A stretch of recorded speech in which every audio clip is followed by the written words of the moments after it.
Hi all, this is day 3 after my 6th chemo.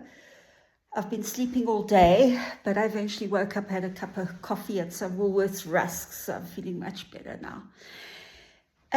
So we go back a little bit back to the beginning. People often asked if I had any symptoms. At the time I didn't think I did, but from January, I started getting really tired, and if we drive to the bush, I'd sleep in that 1.5 hour trip, and then we'd get there and I'd say, I'm just quickly going to go have a nap. So definitely was feeling tireder, but I thought it was just because I turned 60.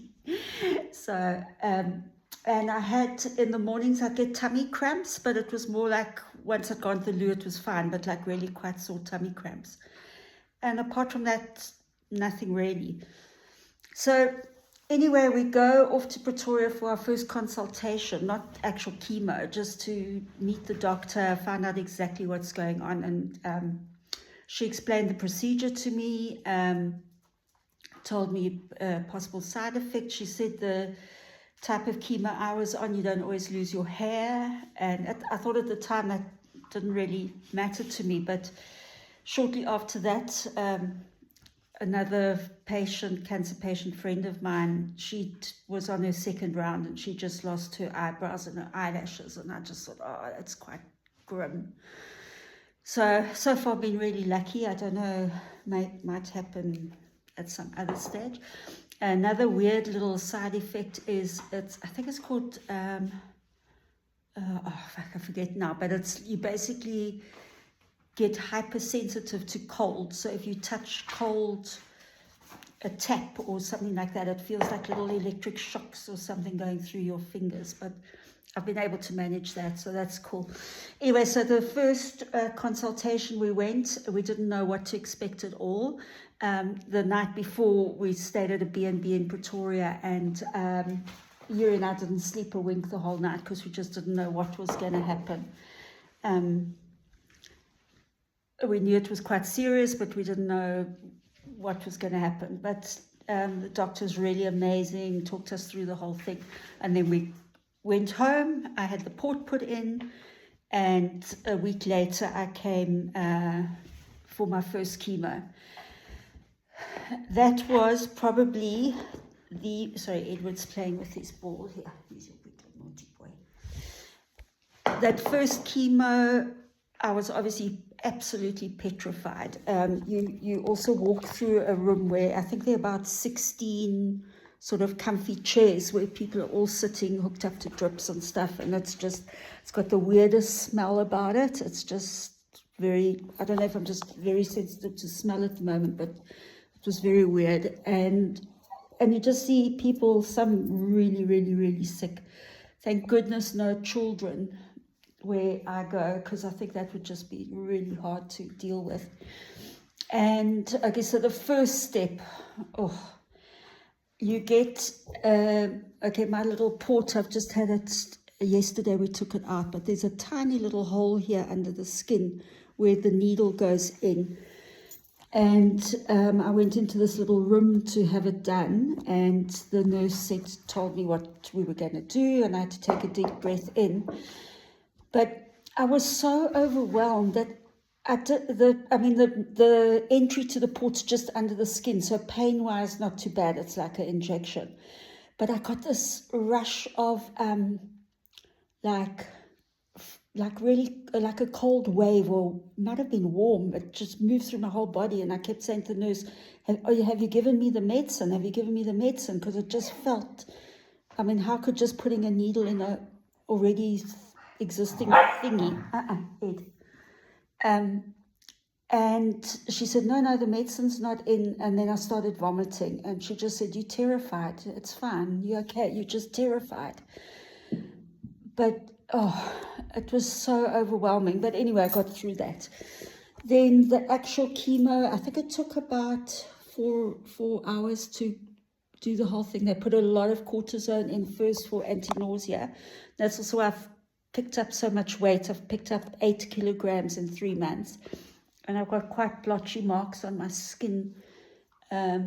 but apparently the cortisone's there to take the nausea away. And to be honest, I haven't been nauseous from the chemo at all. And then the only other side effect I got was this really cold sensation on, I think it's called neuropathy. You get it on your hands and feet, but for me it only lasted a day or two, but it was quite a shock when it went in. And actually when I came out of the chemo, I actually felt fine. It wasn't too bad. And so I sort of had set myself up for, this is no problem. I'm going to sort this out. Although now on my 6th round, I can feel it's been accumulating all the time. So I was up until about the 3rd one was coping okay. And then these last 3 have knocked me sideways. And then just something I wanted to talk about. Before I started the whole thing, and it was so overwhelming telling my children, I thought, let me reach out to somebody who's gone through something like this from my children's point of view. And although I'm trying not to make people's names and that, I'll just mention this fantastic young woman, Kayla, who as a teenager had gone through her mom having a pretty serious type of cancer and survived amazingly. But it was just so wonderful. Kayla happened to be in Hoedspruit at the time, and I asked if she could come visit because I needed some help. She knew my kids as well. They were all at school together and so on. And the insight she gave me was just fantastic. And she just said, be totally honest with your kids. Let them know what's going on. And parents often try and, obviously she was younger at the time, not in her 20s, she was a teenager. But so from the beginning, we were quite frank with the girls, and we said to them, listen, what do you want to know? Do you want to know what's going on in detail? They said, absolutely yes. And they asked us not to sugarcoat or hide anything because they just wanted to know exactly what was going on, which has in the long run been the best thing. So when they've seen I'm not doing so well, they understand. Then we started, I was going to wait 2 weeks for my second chemo. And before each chemotherapy session, they take blood tests to check that your white blood cells, or more specifically the neutrophils, which make up the biggest part of the white blood cells, are strong enough to help you get through it. And because we're in Hoedspruit, I go and do the blood tests 2 days before, get the results, then check with Pretoria if my blood is in good enough nick to go ahead. Anyway, of course, I go do my blood tests and they look at the results and say, sorry, you can't do chemo, you're not ready.